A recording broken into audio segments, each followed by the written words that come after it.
स्वागत है ब्रेक के बाद। सुबोध उनियाल जी लगातार मेरे साथ मौजूद है चर्चा जारी रखने के लिए।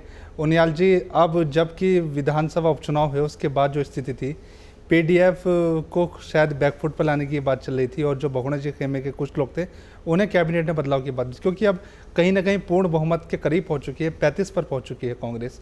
अब शायद कोई खतरा नहीं है, संगठन सरकार गिरने का कोई खतरा नहीं है।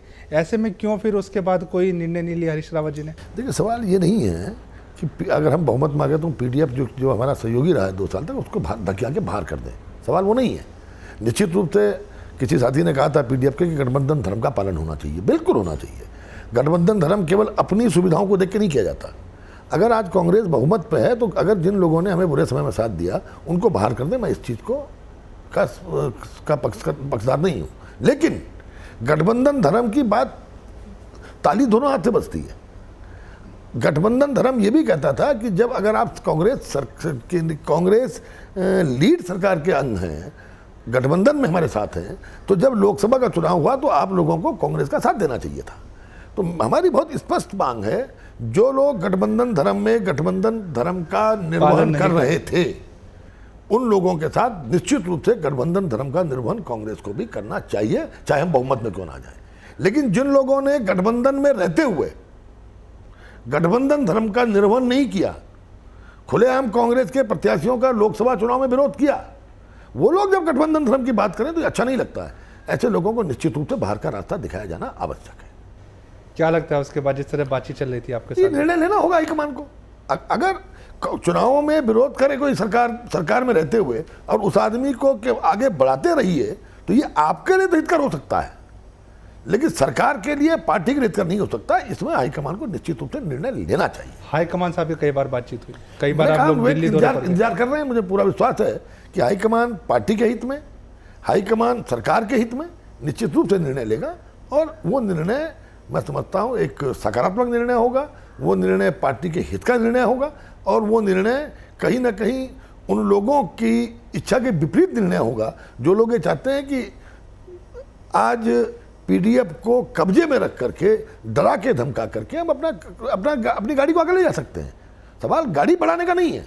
मैंने आपसे कहा, जिन लोगों ने गठबंधन धर्म का पालन नहीं किया, जिन लोगों ने लोकसभा चुनाव में कांग्रेस के प्रत्याशियों का विरोध किया था, उन लोगों को निश्चित रूप से गठबंधन धर्म का आईना दिखाते हुए मैं समझता हूँ सरकार से बाहर करने का काम करना चाहिए। तो ये तो हरीश रावत जी का जिस तरह का गेम आप देख रहे हैं, राजनीति जिस तरह देख रहे हैं, वो बहुगुणा खेमे को भी कोई खुल के नहीं दे पा रहे हैं। देखिए, हर आदमी का खेलने का तरीका अलग है।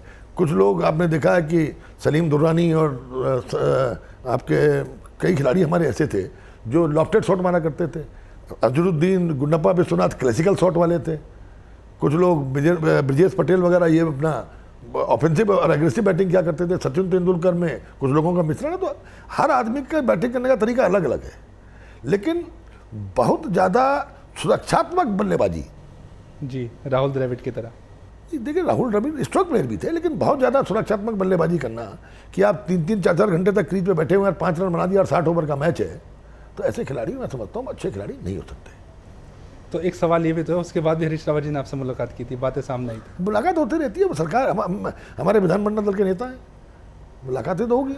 उसमें ये भी सामने आई थी कि आपको शायद कैबिनेट में शामिल करने की बात। ये तो रावत जी बता सकते हैं। ये भी सामने आता है कि पावर एक्सरसाइज मिल रहा है, ये रावत जी बता सकते हैं। मैं इस बारे में, देखिए, मंत्री बनाना, मंत्री को विभाग का आवंटन करना, ये तो मुख्यमंत्री का अधिकार है। उसमें ये था कि शायद 3 लोग आपके शामिल करने की बात। सवाल ये है, देखिए, जहाँ तक बात है, ये आपका कहना ठीक है, राजनीति इखिले चलो होकर नहीं होती।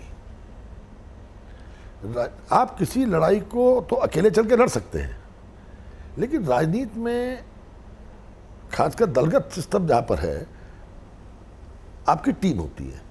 ये आपको अपनी, केवल अगर हम आदमी अपने बारे में सोचे तो ऐसा व्यक्ति टीम को लीड नहीं कर सकता।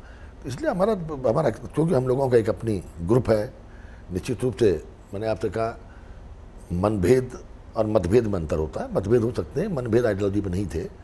तो जो हम लोगों के साथ के लोग हैं, हमारा मानना है कि जिस तरह जब विजय बहुगुणा मुख्यमंत्री बने थे जी, जो निर्णय हाईकमान ने लिया उसी तरह का निर्णय इस बार भी लिया जाना चाहिए।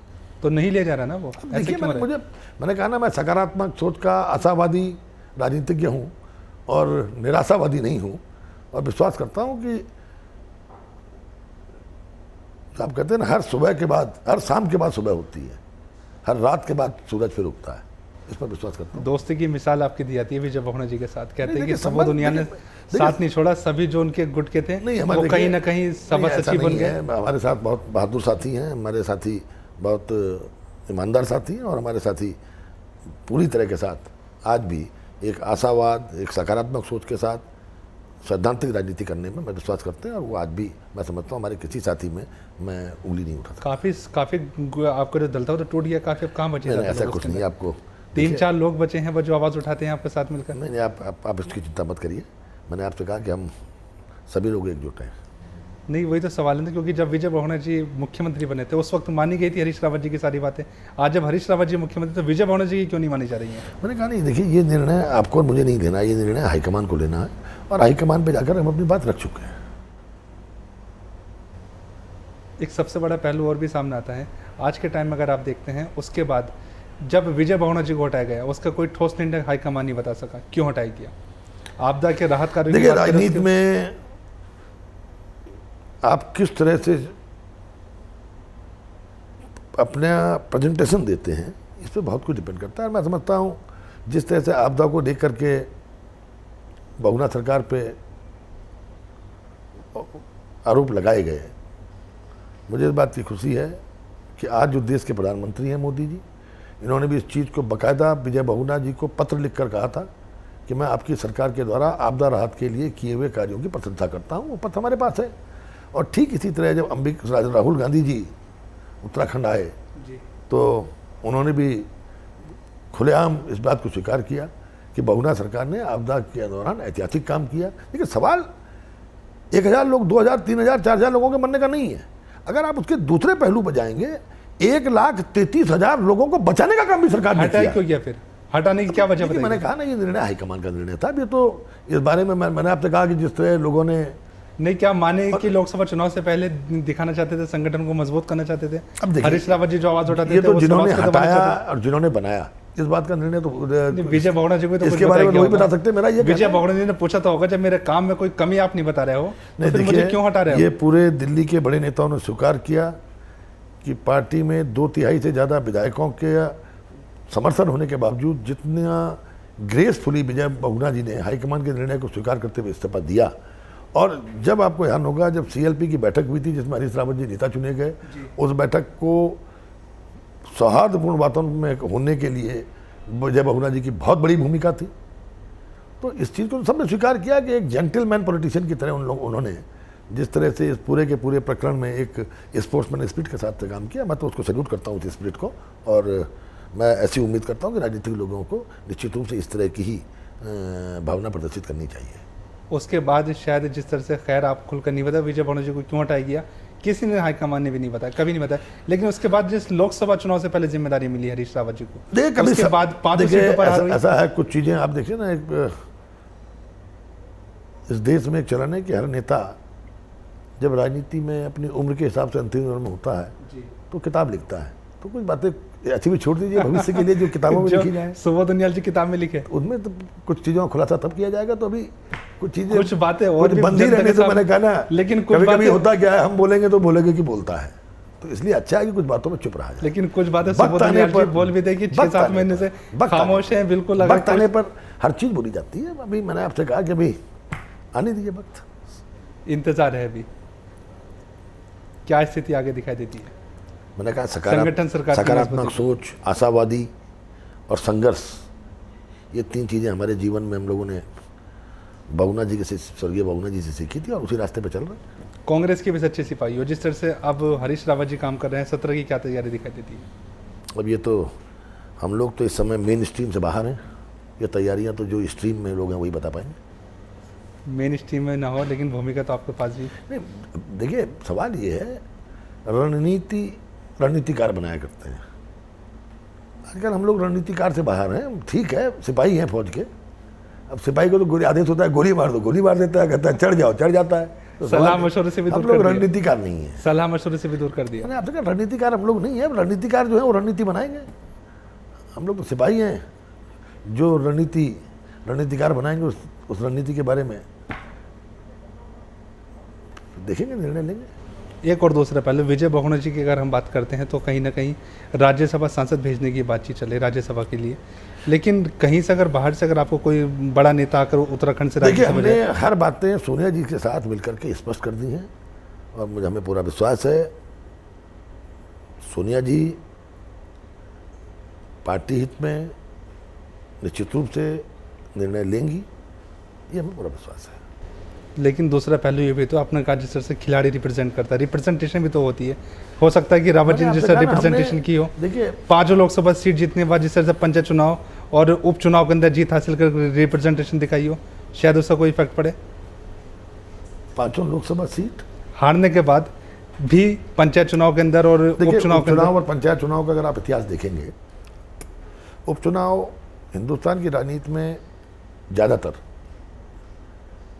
सत्तारूढ़ दल के पक्ष में जाते हैं। आप बिहार में देख लीजिए, आप कर्नाटका देख लीजिए, हम महाराष्ट्र देख लीजिए, आप पंजाब देख लीजिए, जहाँ स्वीप किया था बीजेपी ने, उन राज्यों में भी बीजेपी को हार मिली है। तो ये ट्रेंड रहा है कि उपचुनाव ज़्यादातर सत्ता पक्ष के साथ चलते हैं। और जहाँ तक पंचायत चुनाव का आप उठा के देख लीजिए, 2002 से 2007 तक तिवारी जी की सरकार थी, तो हम लोगों ने 13 में 12 जिला पंचायतें जीती थी। इसी तरह 2007 से 12 तक भारतीय जनता पार्टी की सरकार थी, इन्होंने 13 में 11 जिला पंचायतें जीती थी।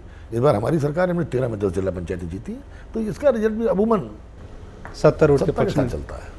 एक सवाल और है, समय बहुत कम है, सुबोध उनियाल जी को यदि जिम्मेदारी मिलती है, बाकी साथी जो आपकी 2-3 मांग हैं वो पूरी नहीं होती, तो क्या जिम्मेदारी को निभाने के लिए तैयार? देखिए, ये मैंने आपसे कहा कि ये निर्णय कोई सुबोध उनियाल एक व्यक्ति के हैसियत से नहीं ले सकते। मैंने आपसे कहा टीम, हम लोग एक टीम के सदस्य हैं, टीम का जो निर्णय होगा वो मान्य होगा। धन्यवाद उनियाल जी। सुबोध उनियाल जी मेरे साथ मौजूद थे और जिस तरह से जो पहलू बताए, तो आज की जो स्थिति देखते हैं, उस वक्त जब विजय बहुगुणा जी मुख्यमंत्री थे और आज जब हरीश रावत जी मुख्यमंत्री, जिस तरह से पलटवार हुआ, जिस तरह से एक आपसी गुटबाजी हावी हुई और कुछ लोगों को दरकिनार किया गया, उसमें सुबोध उनियाल जी मौजूद हैं। लोकसभा चुनाव के परिणाम के बाद और उससे एक दिन पहले जिस तरह सभा सचिव बनाकर अपने आप को मजबूत करने के लिए हरीश रावत जी ने काम किया, तो उसमें शायद 1 या 2 विधायक रह गए थे, तो उसमें सुबोध उनियाल जी मौजूद थे और कैबिनेट ने बदलाव करने की बात थी। लेकिन अभी तक इंतज़ार है कि आगे कुछ करता है हाईकमान कांग्रेस का, क्योंकि अभी भी 2 टीम के तौर पर कहीं ना कहीं प्रदेश कांग्रेस के अंदर जो एक तस्वीर है वो तस्वीर देखने को मिल रही है। नमस्कार।